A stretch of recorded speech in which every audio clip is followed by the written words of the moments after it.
Good evening. I'm Barry Edelstein, Erna Fincy Viterbi, Artistic Director of the Old Globe, and I am incredibly excited to be with you this evening for Thinking Shakespeare Live Sonnets. Believe it or not, it is the 7th program in our series. We started late in March, shortly after the stay-at-home orders began, and we curled up at home with some Shakespeare, and every couple of weeks we've been looking at a sonnet or two, and now here we are, all the way at the end of June, still stuck at home, and still talking about Shakespeare. What could be better? The Old Globe believes that theater matters, and our commitment is to make it matter to more people. We see theater as a public good, a force that enhances life, makes community richer. The magic power of theater, after all, is to make community, to take a bunch of strangers, bring them together in a room, and make one audience out of a group of individuals. Well, with our 3 beautiful theaters in Balboa Park temporarily closed, I stress temporarily, we're making community in other places here on digital platforms like Facebook Live, and we've migrated so much of our content into the internet, our amazing arts engagement department, our artistic department, our humanities department, and we've taken a program that I love to do called Thinking Shakespeare Live, where we pull back the curtains and bring audiences a glimpse of how professionals in the theater work on Shakespeare, and we've migrated that to the internet too. And now we're focusing on Shakespeare's sonnets, and I'm incredibly grateful to have you with us once again. I am coming to you live from world headquarters in exile of the Old Globe, also known as my dining room, where there's an awful lot of Shakespeare recited every single night over dinner. And so why not welcome you in here to hear a little bit of it. Now, we began our conversation about Shakespeare's sonnets back in March with a little look at the history of Shakespeare in print, Shakespeare's literary life, some of the strange, interesting kind of barnacles that have become attached to the sonnets since they were published 400 years ago.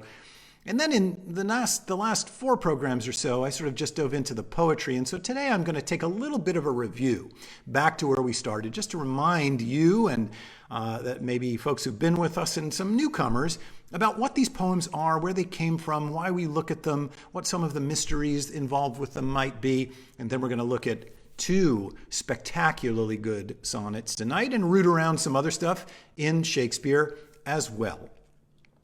So let's start where all conversations about Shakespeare begin, with this book, Mr. William Shakespeare's Comedies, Histories, and Tragedies, published in 1623 in London. This is a volume better known as the First Folio. Folio refers to the size of the paper on which the book was printed.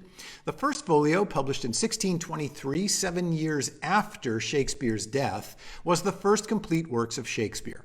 During Shakespeare's lifetime, he died in 1616, about half of his plays had been printed, some many times, because they were successful, and there was a market in Shakespeare's England for readers who wanted to hear who wanted to read the plays that they had seen in the theater. And so publishers who were located around St. Paul's Cathedral in London would make deals with the theater companies and put the plays into print. And so half of Shakespeare's plays had reached print that way during his lifetime. The other half had not. A couple of years after Shakespeare's death, in around 1619, something happened that is all too terribly familiar to those of us living right now, which is that there was an outbreak of bubonic plague in London. And when that happened, the authorities, then as now, shut down the theaters. They were terribly afraid of contagion. They didn't have, Lord Fauci telling them how viruses and stuff actually worked, but they did know that disease traveled when people got together. They knew something about air being bad and people getting sick if they were in groups, so they shut the theaters down. The Globe Theatre on the south bank of the Thames held close to 3,000 people, so it was not a place where you would really want people to gather because disease would spread quickly. The theater company was a purely commercial operation. If they weren't selling tickets, they had no money. So Shakespeare's theater company had to do exactly what we're doing now, which is they had to take their means of production somewhere else. They would go on tour. That was their equivalent of doing digital programming like we are today. They went to provincial cities around England where there was no disease. They went to Germany. We know that. The Germans loved the touring English theater companies. And they sold stuff. They sold old props. They sold old costumes. And more than that, they sold plays. Two actors in Shakespeare's company, John Hemmings and Henry Condell, gathered the remaining 18 Shakespeare plays that had not been printed in Shakespeare's lifetime. It took them a couple of years. They had to go find them. They had to acquire the rights to the 18 plays that had already been printed from the publishers who owned them. And they had to go dig around in people's houses and in actors' old boxes to find the other 18 plays that had yet been printed. It also took a couple of years to manufacture this book. It's about 950 pages, and in the period you had to put a page together, one little letter at a time, smear ink on it, print it. Very, very complicated process. So finally in 1623, this book was published. This book brought us all 36 Shakespeare plays for the first time. The first folio is the volume that brought Shakespeare into the world. Without the first folio, there'd be no As You Like It, there'd be no Julius Caesar, there'd be no Twelfth Night, there'd be no Winter's Tale. Half of what we revere and love about Shakespeare all comes to us because of this book. Now, in addition to the 18 plays that had been printed during his lifetime, Shakespeare had a few other works published. Here are two of them. These are poems, epic poems that were written early in Shakespeare's career. If you look at the bottom, you can see 1593 for Venus and Adonis on the left, 1594 for The Rape of Lucrece on the right.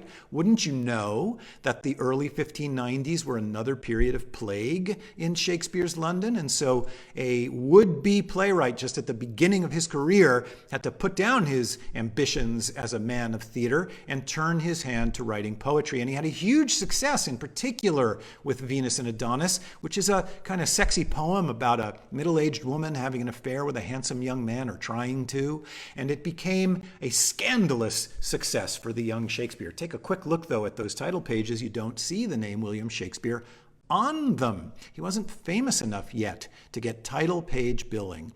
Well, cut now to about 15 years later, the year 1609, and this is published. Shakespeare's Sonnets. Look at that. His name is above the title, bigger than the title itself. Of course, because by 1609 he had written Hamlet and Romeo and Juliet and The Merchant of Venice and Othello and King Lear and the Scottish play and all the plays that made him, even in his own day, revered and famous. And so when the sonnets were published in London, published by G. Eld for T.T., these are George Eld, who's the printer, and T.T. is Thomas Thorpe, the publisher. These amazing poems that we've been talking about for the past few weeks, finally, for the past few months, I should say, finally came into general circulation. Those are Shakespeare's sonnets, published in 1609. Now, what are they, these sonnets? What are they about? What do they deal with? Why are we still reading them 400 years later? Here's what we know about them. There are 154 poems in the collection, and those you can see are the themes: love, jealousy, its opposite, romance and sex, and the things that bring people in love together. A couple of abstract themes in this collection of poems, mostly about time, and in particular the destructive power of time, how time leads to aging and decay and death, how nothing at all can stop the corrosive and onward march of time. And however, there is one thing that this collection of poems brings forth that can hedge time's toxic power, and that is poetry. An enormous number of the poems, some that we've looked at over the past couple of months, are all about how poetry endures beyond time. Poetry has a kind of eternity that can defeat the corrosive powers of time. So these are these remarkable themes that are collected in this book of poems, the Sonnets. And As you delve into them and study them, they yield tremendous riches just on a linguistic level, just as a collection of extraordinarily beautiful writing that is so expressive and so deeply rich, and that has that voice that we recognize as the voice of Shakespeare from those 36 plays, an acute psychological insight into the things that make the human personality tick. An unbelievably precise sense of language that can give voice to ineffable and impossible to express thoughts. And Shakespeare's genius is to name things that many of us feel but lack the linguistic expressiveness to say, to write, to put out into the world. But not only are these plays interesting as a collection of just sort of beautiful poetry, as a series of aesthetic objects, but they have some strange, mysterious properties as well that have attracted scholarship over 400 years. And in particular, there are some mysteries about this collection of poems, and I'll talk about 3 of them in particular. The first is, did Shakespeare intend to publish them? Now, for most of the 400 years since they were published, 1609, let's call it 411 years since they were published, people thought, no, Shakespeare did not intend to write these. These were poems that were written privately, maybe for friends, maybe for an exclusive coterie of aristocrats and artists in the highbrow circles of theatrical London. And a couple of the poems actually turned up in pirated editions earlier than 1609. Only a small handful actually were published, with slight differences from the 1609 version. So lent credence to the idea that maybe Shakespeare didn't intend to have them published. Maybe Thomas Thorpe rushed them into publication himself against Shakespeare's will. But people have lately, I'd say in the past maybe 2 decades of Shakespeare scholarship, started to argue, no, that's incredibly unlikely that he wouldn't have wanted them published. Thomas Thorpe was a publisher who had a long association with Shakespeare's company, the King's Men. He stood to lose a lot if he betrayed Shakespeare's trust. It's unlikely that Shakespeare, especially with his name that big above the title, couldn't have known that this was going on. There were laws, much weaker than our copyright laws now, very different ideas about intellectual property, but it strains credulity, according to recent scholars, that Shakespeare would not have wanted these poems published. So that's a mystery. Did he want them published? Well, we thought for a long time, no, he didn't. Recently, we started to think, yes, he did. There's no way to know for sure. Another mystery about this collection of poems has to do with the identity of the so-called Mr. W.H. Well, who is that? Well, there is a dedication page to the 1609 collection of the sonnets. Signed there, you can see it by T.T., Thomas Thorpe, the publisher. And that dedication says, "To the only begetter of these ensuing sonnets, Mr. W.H., all happiness, and that eternity promised." So the volume is dedicated to the only begetter, the sole parent of these sonnets, Mr. W.H. And we don't know who W.H. was. And so for 400 years, there's been a parlor game. Who is it? Who is W.H.? Why wasn't he named? Shakespeare named other people that he dedicated his works to. Why didn't he name W.H.? There are a lot of candidates that come up. A couple hundred years later, Oscar Wilde wrote a short story about the identity of Mr. W.H. and began to speculate on what his relationship to Shakespeare might have been. But there are 2 primary candidates. On the left is a guy named William Herbert, W.H., the Earl of Pembroke. He was an aristocrat who was a patron of the arts. In fact, the first folio of 1623 is dedicated to that guy, William Herbert, the Earl of Pembroke. He was a benefactor of the Bodleian Library in Oxford, a man of letters. It's entirely likely that he would have underwritten the publication of these poems. Why wouldn't he have wanted to be known? I don't know, some idea of modesty. Nobody can quite explain it. Why wouldn't Shakespeare have named him? Was there some shame attached? Did he not want to be too closely associated with the theater? Did he like his philanthropy to be anonymous, as so many philanthropists today often do? We don't know. On the right there is a guy named Henry Wriothesley, the Earl of Southampton, H.W. Well, that'll throw you off the scent, right? If you want to dedicate a volume to Henry Wriothesley, we'll just say W.H., and that'll make it impossible for people to know that it's actually H.W. Handsome gent, Henry Wriothesley, and he's the guy to whom Venus and Adonis was dedicated. So it's entirely possible that maybe the WH of the sonnets is that guy. I have my own private theory about this fellow right there, whose name is Mr. Whiskers. And I believe, and I think one day scholarship will vindicate this view, I am convinced that this cat is actually Mr. WH. You know, I make fun because actually it doesn't kind of matter. Now we're reading 154 poems that are beautiful and splendid. Who cares who Mr. WH is? Well, there's a reason why people have become so obsessed about the identity of Mr. WH, and that has to do with the third mystery of Shakespeare's sonnets. Are they autobiographical? If you read the 154 poems, you find that 4 characters emerge when you read the entire collection. One is a middle-aged male poet who is kind of the narrator, does most of the talking in these poems. It's his experiences that these poems chronicle. He likes to pun on the word will, and so he might very well be a middle-aged male poet named Will, and that has led a lot of people to believe that maybe these poems are Shakespeare himself talking about the events of his life. The first 125 poems in the sequence of 154 are about a fair youth, a handsome young man, a guy a lot like Henry Wriothesley, who is a man about town, a beautiful young fella who gets involved in various love affairs and romances, and with whom our middle-aged poet is very clearly in love, in a romantic way, in a paternal way, in an avuncular way, in a kind of mentored way, but also in a romantic and sexual way. And there again, this collection of poems has been very, very central to queer theory because it really does seem to suggest that there's a homoerotic side to Shakespeare's poetry and perhaps a clue as to Shakespeare's sexuality himself. The first 125 poems are this middle-aged man besotted and clearly having an affair that sometimes goes well, sometimes doesn't, with this fair youth.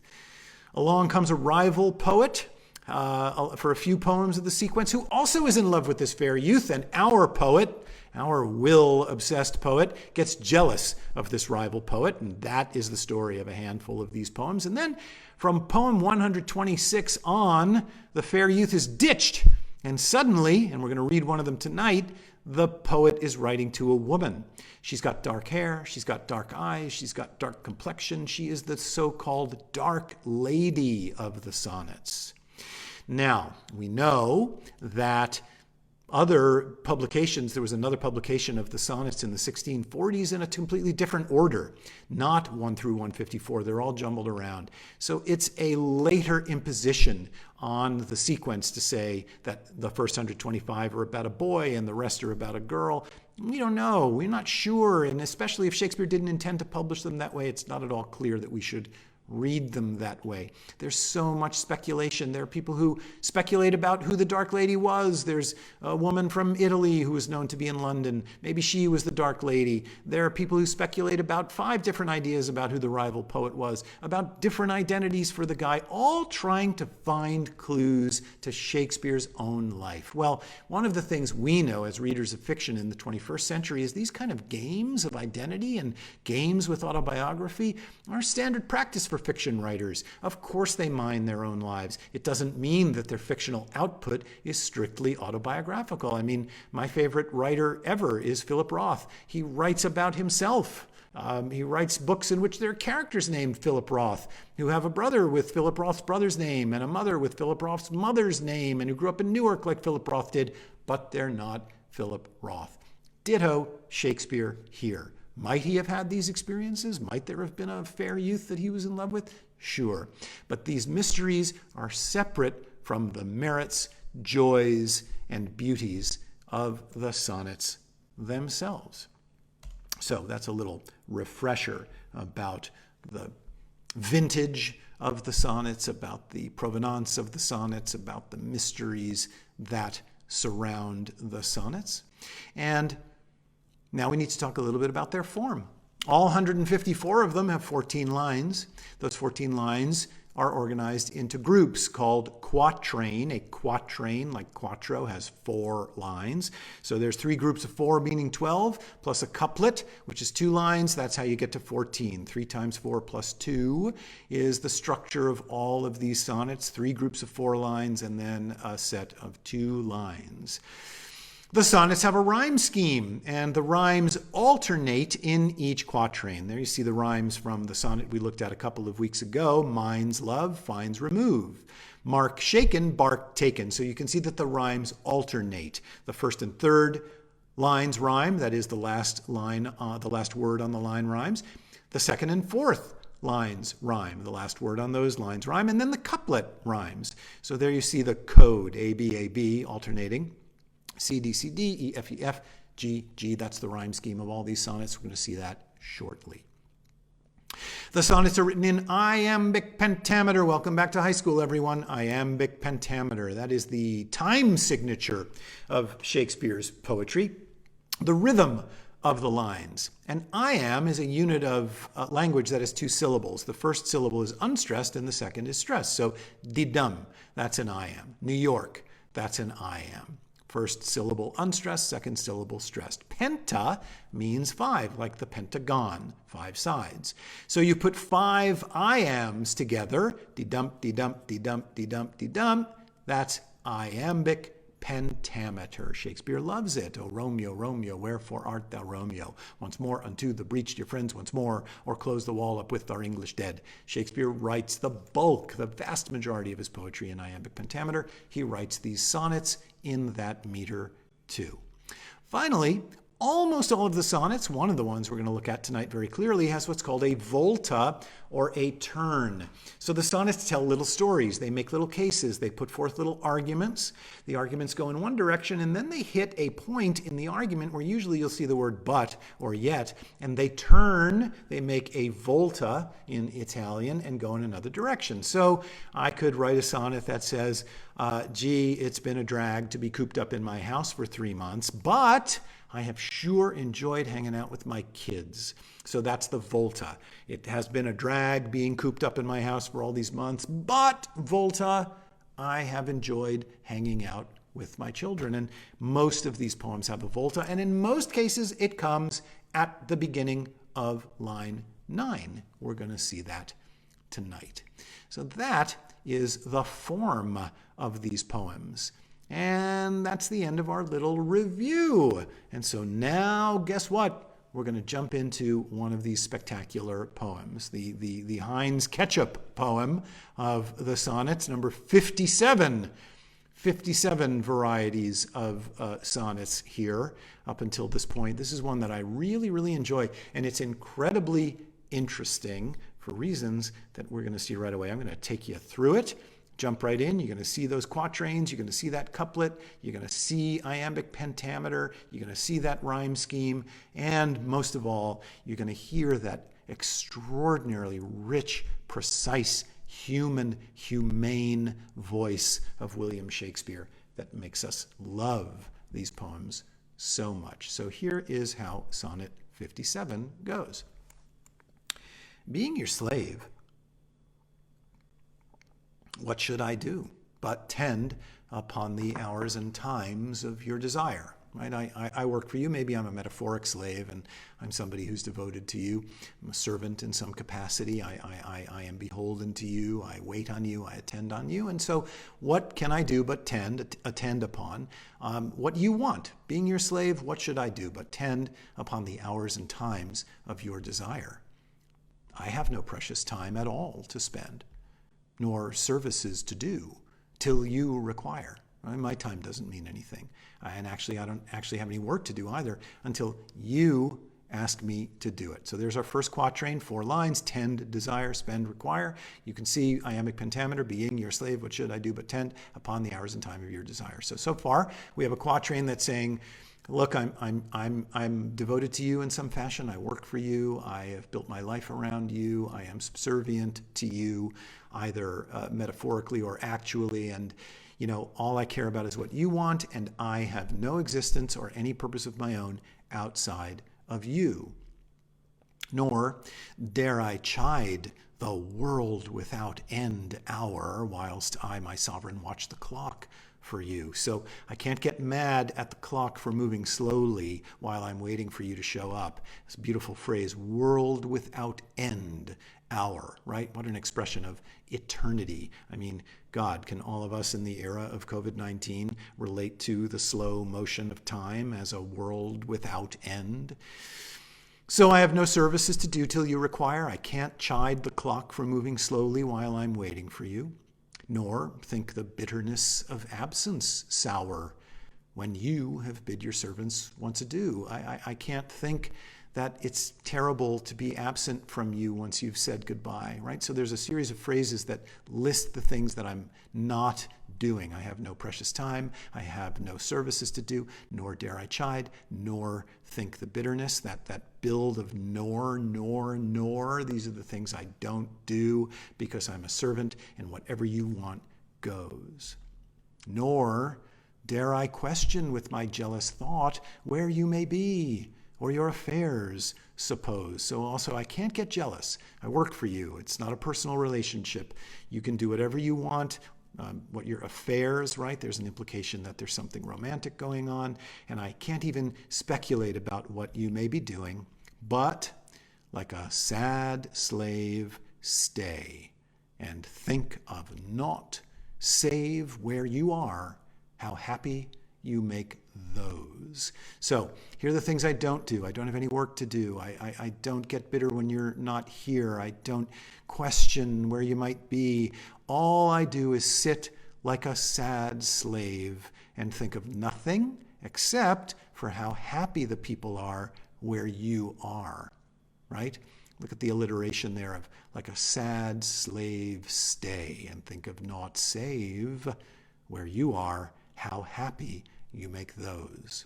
So those are the three quatrains of the poem, and now comes the couplet. So true a fool is love, that in your will, though you do anything, he thinks no ill.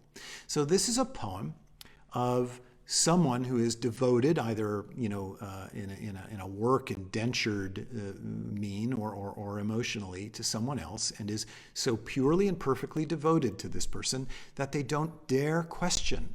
They just let that person do whatever they want, walk all over them, get away with anything, go be with other people, and I just sit and I wait, and that key word sad, like a sad slave, and I just am sad and blue while you're off having a good time.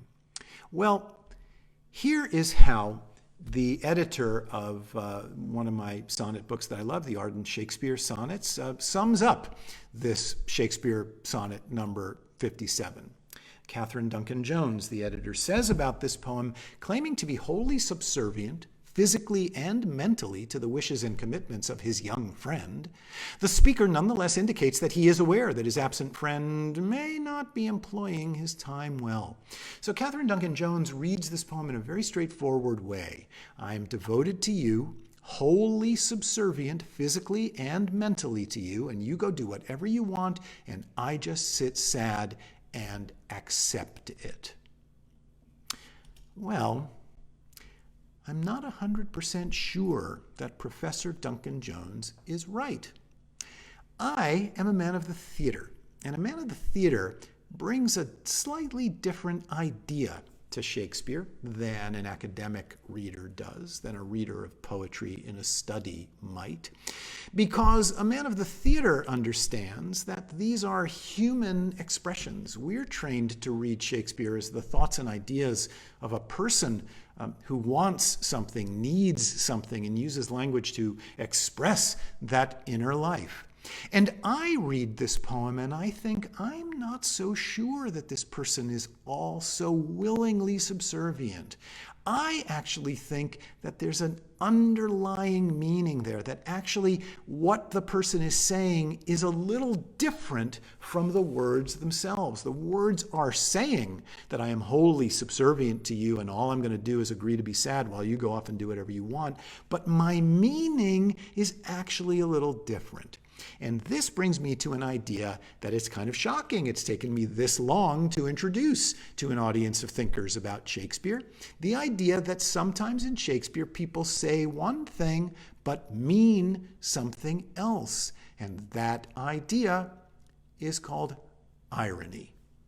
And I apologize for waiting 3 months in a discussion of Shakespeare's sonnets to bring up this idea. I should have started here. You can't talk about Shakespeare's sonnets without irony. You can't talk about Shakespeare without irony. He is a master ironist.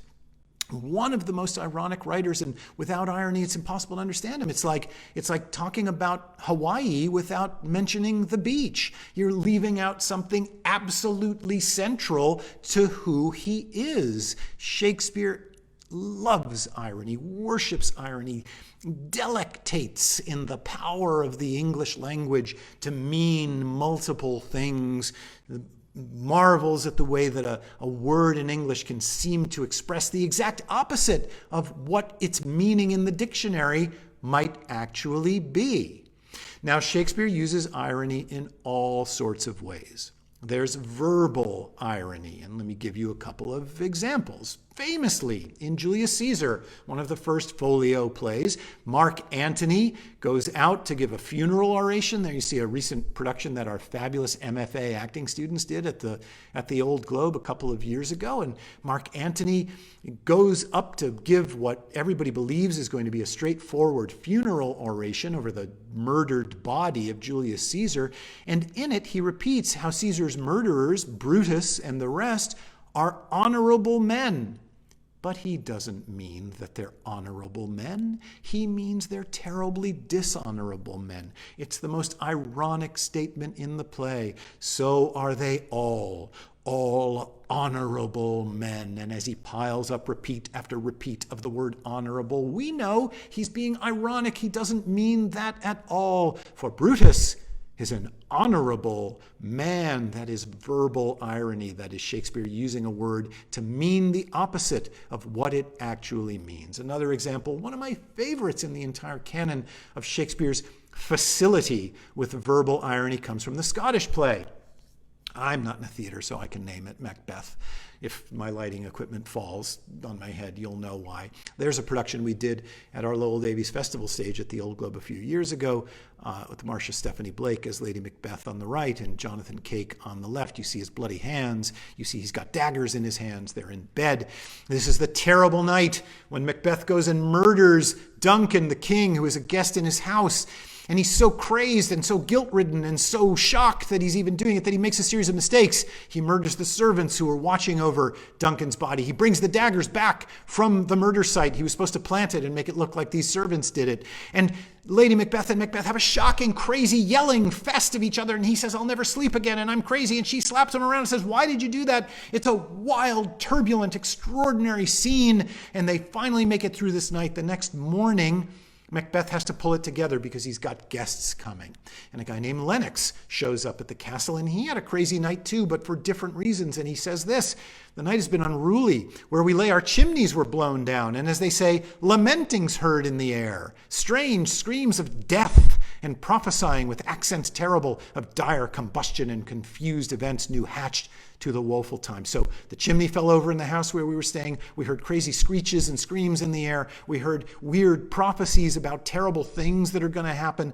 The obscure bird clamored the livelong night. Some crazy bird was cawing and screaming all night long. Some say the earth was feverous and did shake. It was hot and there was an earthquake, right? So he just had this crazy, crazy night. Macbeth had a crazy night too, but he can't let anybody know it. So Macbeth hears this story of Lennox's crazy, crazy evening, and he says, "'Twas a rough night." Ironic. Of course it was a rough night. He murdered the king. It's the understatement of the century. 'Twas a rough night. That is irony. That is one of the greatest examples of irony in the canon. It's a huge laugh in the theater when he says that. 'Twas a rough night. The place falls down because we know what happened. It's like the only laugh in Macbeth. If you go see a production of Macbeth and there isn't a laugh when Macbeth says 'twas a rough night, go to the box office and ask for your money back. Okay, so that's verbal irony in Shakespeare. There's also situational irony in Shakespeare. The greatest example is in a play called King Henry IV, Part 2, there are 2 plays about the reign of King Henry IV, Parts 1 and Part 2. That's the plays that have Falstaff in them. And there's the brilliant and late, may he rest in peace, Richard Easton, who played King Henry IV at the Old Globe in the 1990s in a very famous production. King Henry IV becomes king by murdering King Richard II, and he's guilty, feels guilty for the rest of his life that he got power by committing a crime. And so he decides he's going to expiate his guilty conscience by leading a crusade to the Holy Land, because it's the 1400s, and if you're a Christian king in England, that's what you do. You lead a battling force of crusaders to the Holy Land, and you cleanse it of infidels, of the Jews and the Muslims and the non-believers who live there. And he figures, if I can lead a crusade to the Holy Land, that will cleanse my guilty conscience. And time again, in Henry IV, Parts 1 and 2, he says, I'm going to lead a force to the Holy Land. Well, it doesn't work out. He gets very sick. And he faints in a room in his castle, and then a couple of guys come and hustle him to a bed in another room. And when he comes to, he asks, doth any name particular belong unto the lodging where I first did swoon? That room where I fainted, did it have a name? And Warwick says, yeah, it did. I mean, they name the rooms in the castles, and it was called Jerusalem, my holy lord. You fainted in the Jerusalem chamber of your castle. And King Henry is shocked. And he says, Laud be to God, even there my life must end. It hath been prophesied to me many years, I should not die but in Jerusalem, which vainly I suppose to be the Holy Land. But bear me to that chamber, there I'll lie. In that Jerusalem shall Henry die. So this is irony. He always dreamed that he was going to die in Jerusalem. He had no idea that the Jerusalem he was going to die in was the name of the room, right? It's like an Airbnb somewhere, the Jerusalem room. This is savage, brutal irony. He had this fantasy of a glorious death in Jerusalem, and he's dying in a little room with a bed. That's called Jerusalem. Situational irony. There's dramatic irony. We all know what that is, when the audience knows something that the characters don't. Famous example, As You Like It. There on the left is Rosalind, the heroine of the play, young ingenue, beautiful young girl who's in love with Orlando. There he is on the right. But she disguises herself as a boy in order to be safe in a remote forest, a boy named Ganymede. I mean, it's not a very powerfully convincing disguise, although welcome to the theater. We suspend our disbelief. Orlando buys it. And in the world of gender in Shakespeare, which male and female is blended, and in which some kind of non-binary indeterminate gender kind of rules, we believe that, okay, that's a girl dressed as a boy, and we're prepared to believe it. Well, the boy, Ganymede, goes to Orlando, who doesn't recognize that it's actually Rosalind, and says, okay, I'm going to cure you of this love affair, these love feelings that you have, and we're going to do that by you pretending that I'm a girl, and you're going to woo me, and you're going to call me Rosalind. And Orlando says, that's a crazy idea, Ganymede. And Ganymede, Rosalind says, nay, you must call me Rosalind. And the audience knows that is Rosalind, but Orlando doesn't get it. And that is dramatic irony. We know something that the character does not know. The most famous example of dramatic irony, of course, is the play Othello, where the evil, vicious, terrible, murderous Iago, there he is, Richard Thomas, in a production I directed here at the Globe a few years ago, and that's the brilliant Blair Underwood as Othello in the foreground, keeps describing Iago as honest, honest, honest Iago. Thou art an honest man. Unfold your thoughts, honest Iago. And every time Othello calls Iago honest, we die a little inside, because we know honest is the last thing that he is. This is dramatic irony. Every time Othello calls Iago honest, the opposite is true. We know it. He doesn't. That's dramatic irony. So there are all these forms of irony in the plays. Why wouldn't they also be there in the sonnets? Well, Sonnet 57, which appears to be a story of a sad servant willingly submitting to the whims of his master without complaint and being sad about it but not objecting, actually is highly, highly ironic. Now, my acting powers may not be enough to quite convince, but I'm going to try this sonnet again with as much irony as I can bring to it. And you see if you agree that the meaning that Professor Duncan Jones found that appears to be quite straightforward is in fact anything but. Imagine that you've cooked a beautiful dinner for your lover, and they were supposed to show up at 8 o'clock. And they suddenly don't show up, and it's 9 o'clock, and it's 10 o'clock, and it's 11 o'clock, and it's 12 o'clock, and the dinner is cold, and you're angry, and you're sitting there, and then finally you hear the key in the door, and at 1 o'clock in the morning, there's been no text, there's been no phone call. In comes your lover, as if nothing really has happened. Being your slave, what should I do but tend upon the hours and times of your desire? I have no precious time at all to spend, nor services to do till you require. Nor dare I chide the world without end hour, whilst I, my sovereign, watch the clock for you, nor think the bitterness of absence sour when you have bid your servant once adieu. Nor dare I question with my jealous thought where you may be, or your affairs suppose. But like a sad slave stay, and think of naught save where you are, how happy you make those.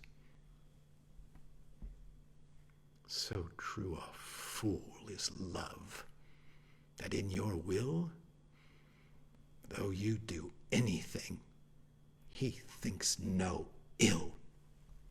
Door slam, no dinner for you. The texture of this sonnet is very different than it appears on the surface. There's irony there. There's twisting going on of that language. Something incredibly different is being expressed than what seems to meet the eye. The language means the opposite of what it appears to mean. It's loaded up with disgust and rage and disappointment. Irony, so central to Shakespeare. The question is the tone of the writing. What is the tone of this material? Is it just sad and straightforwardly emotional, or is there a twist to it? Is something else entirely going on? Well, more times than not, there is something else there that may not jump out at you at first reading, but has to do with irony, with a tone that's different from what it first appears. The material might be ironic. The material might be satiric. The material might be sarcastic. Oh my gosh, Much Ado About Nothing, it's the most sarcastic play ever written in the English language. Satire in As You Like It, in The Tempest, in The Two Gentlemen of Verona, in The Merchant of Venice. The tone is much richer, denser, more grown up, more sophisticated often than it seems at first blush. And most of all, sometimes Shakespeare is sardonic. That's a big, big idea in Shakespeare. A cynical worldview, an acid worldview, a lacerating tone that is insinuating and dark and a little violent and edgy. No one in Shakespeare is more sardonic than the melancholy Dane, Hamlet, Prince of Denmark. His very first line, King Claudius welcomes him as his son. How now, our cousin Hamlet and our son? And Hamlet's first line is the most sardonic in the play. A little more than kin and less than kind. This ironic wordplay on kin and kind, and saying, yeah, well, I'm more than your son, but I'm sure not like you in psyche and in spirit and in emotional makeup. His dear friend Horatio comes to see him.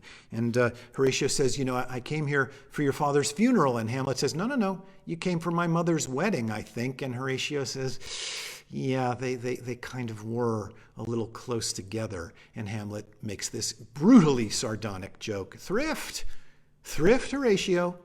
The funeral baked meats did coldly furnish forth the marriage tables, right? No, they were just saving money, Horatio. The hot meat that was served at the funeral last night, well, they let it cool, and the next day they served it for lunch at my mother's wedding. The most brutally sardonic, sort of dark, oh my God, lacerating comment, right? That's the thrillingly sardonic tone of Hamlet. Horatio gets his own back. Hamlet sees the ghost, goes up on the parapets of Denmark, sees the ghost, has this crazy experience, comes back and delivers the wisdom to Horatio. He says there's never a villain dwelling in all Denmark, but he's an errant knave. Every bad guy living in Denmark is a jerk.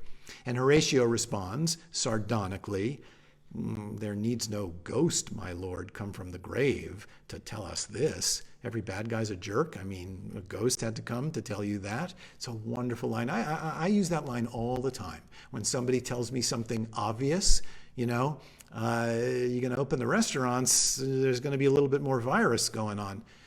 Yeah, well, there needs no ghost come from beyond the grave to tell us this. It's a fantastic line. I recommend it. Score some Shakespeare points by wheeling out a little sardonicism to demonstrate your mastery of Shakespearean tone. Okay, so now we look at our main event, our big sonnet of the night, the sardonic Sonnet 138. We haven't been this far in the collection so far in our work, Sonnet 138. Pay close attention. I'm going to go through it a line at a time. I'm going to talk a little bit about it, and then you're going to get a chance to do it. So very interesting tone, a grown-up piece about the lies people tell to themselves and each other in a long-term love relationship. When my love swears that she is made of truth, I do believe her, though I know she lies.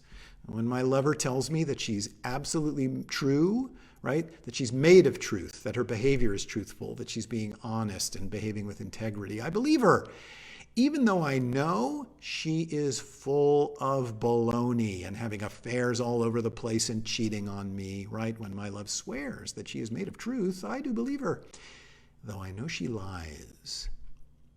That she might think me some untutored youth, so she'll think I'm a kid, unlearned in the world's false subtleties. I do this so that she will think I'm young, right? I know she's lying, but I pretend to believe her so that she will think that I'm young and that I don't know much about the world. That's unlearned because the ED has to be pronounced in order for it to be iambic pentameter. Unlearned in the world's false subtleties. If it were unlearned, it wouldn't scan. Unlearned in the world's false subtleties doesn't scan, so it's unlearned, right? So when my love swears that she's true, I believe her, even though I know she's lying. I do this so that she will think that I'm young. Thus, vainly thinking that she thinks me young, I flatter myself to think that she thinks me young, although she knows my days are past the best. So I vainly suppose that she thinks I am young, even though she knows that I'm, on the downward slope toward old age. Simply, I credit her false speaking tongue, right? So in a simple fashion, I put faith in her lying tongue. And on both sides, thus, is simple truth suppressed. So we both lie to each other. My love swears that she's made of truth. I believe her, even though I know she lies. I do this so she thinks I'm young. She thinks me young, even though she knows I'm old. And so the two of us are telling lies to each other. That's the nature of our relationship. But, line 9, volta, but, argument changes. Wherefore says she not she is unjust? Why doesn't she say she's a liar? And wherefore say not I that I am old? Why doesn't she tell me that she's a liar? Why don't I tell her that I'm actually old? Oh, love's best habit is in seeming trust. Habit there means clothing, right? Like a nun's habit. The best outfit that love should wear is seeming trust. Amazing, dark, sardonic idea that the way to be in love is to pretend to trust your lover. And age in love, love's not to have years told. When you're an old person in love, you don't want to hear somebody say how old you are. Therefore, I lie with her, and she with me, and in our faults, by lies, we flattered be. So we've made a deal, me and my lover. She's going to go cheat on me, tell me she's not, and I'm going to pretend to believe it. She's going to tell me that I'm young, even though I'm not, and I'm going to pretend to believe it. And we're going to have a mutual pact of lying to each other, and that is how we're going to build our relationship. What a crazy, grown-up, adult, twisted, sardonic, ironic poem. Spectacular, fascinating, brilliant, strange, and wonderful, but wow, kind of dark, right? Well, let's return to Katherine Duncan Jones. I unfairly maligned her. I'm going to give her a chance to redeem herself. She sure got this one right. She calls the agreement in this poem a system of mutually dependent self-deception. Wow, great, huh? Like, man, get me Dr. Phil. A system of mutually dependent self-deception. That's what this poem is about. Fantastic phrase.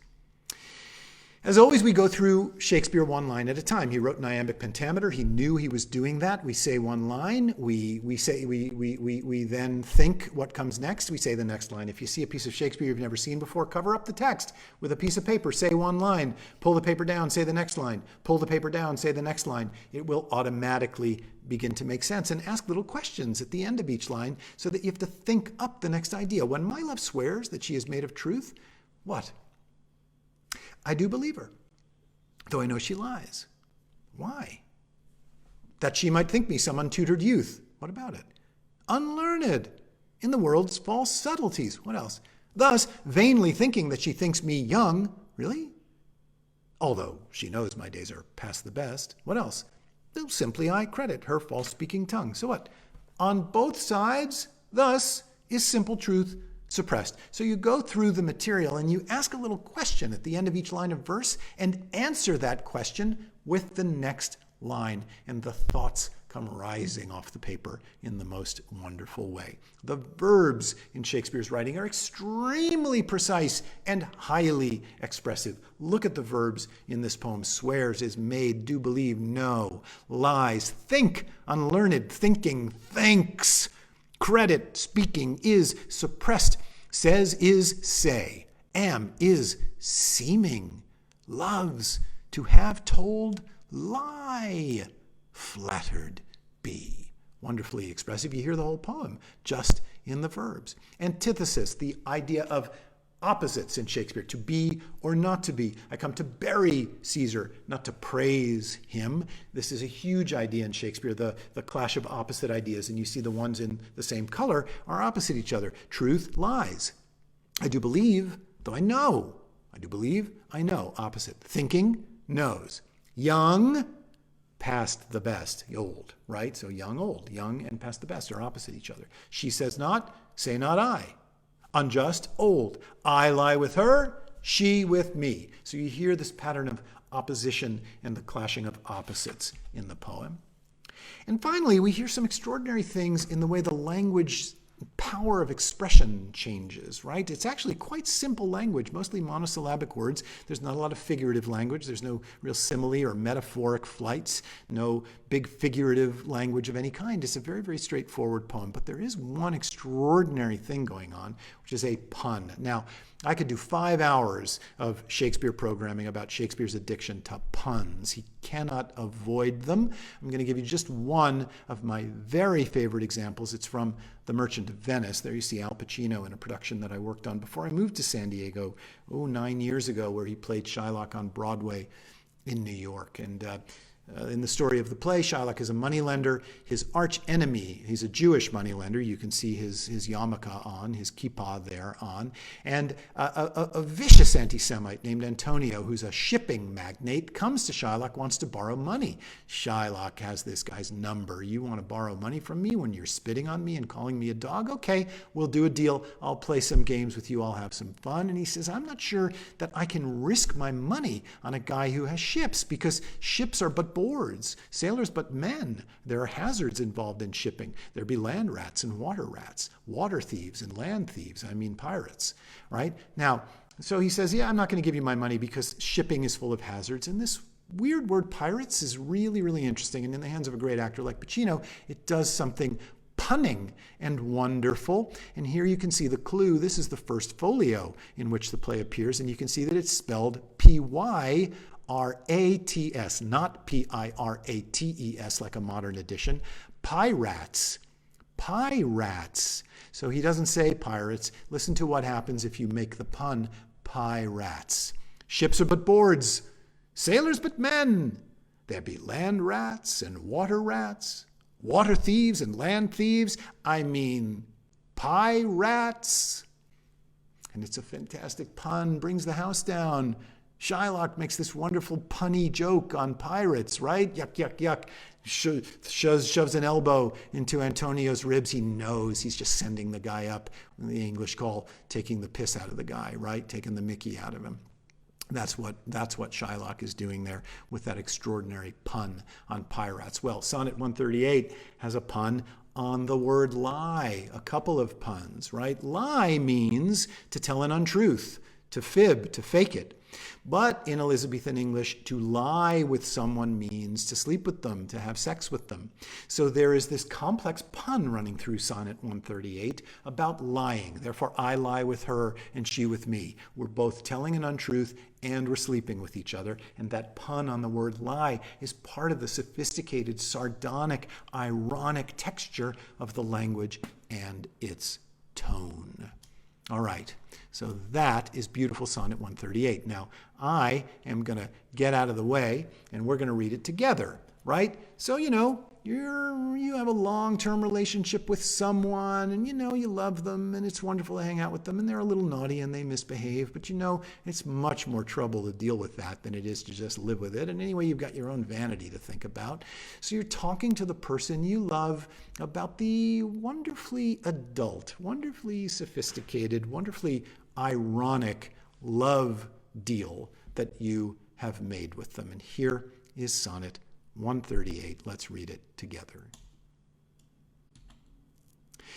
When my love swears that she is made of truth, I do believe her, though I know she lies, that she might think me some untutored youth, unlearned in the world's false subtleties. Thus, vainly thinking that she thinks me young, although she knows my days are past the best. Simply I credit her false-speaking tongue. On both sides thus is simple truth suppressed. But wherefore says she not she is unjust? And wherefore say not I that I am old? Oh, love's best habit is in seeming trust, and age in love loves not to have years told. Therefore, I lie with her, and she with me, and in our faults, by lies we flattered be.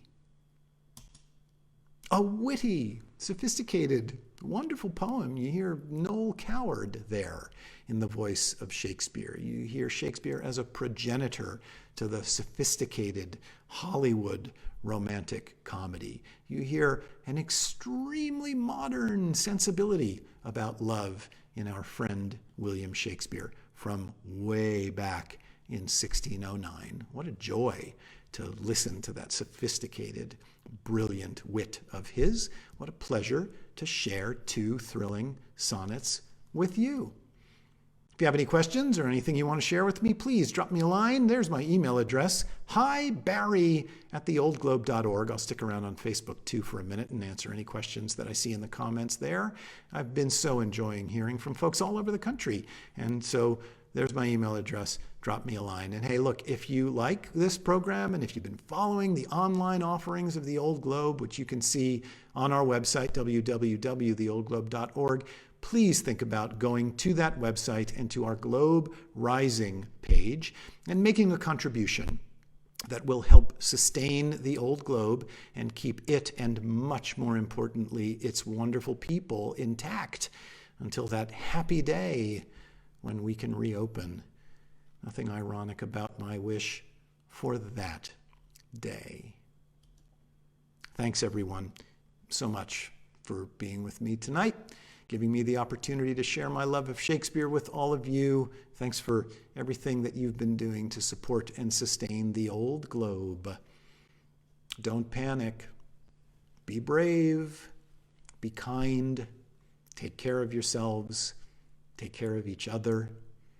We'll see you again real soon. Good night.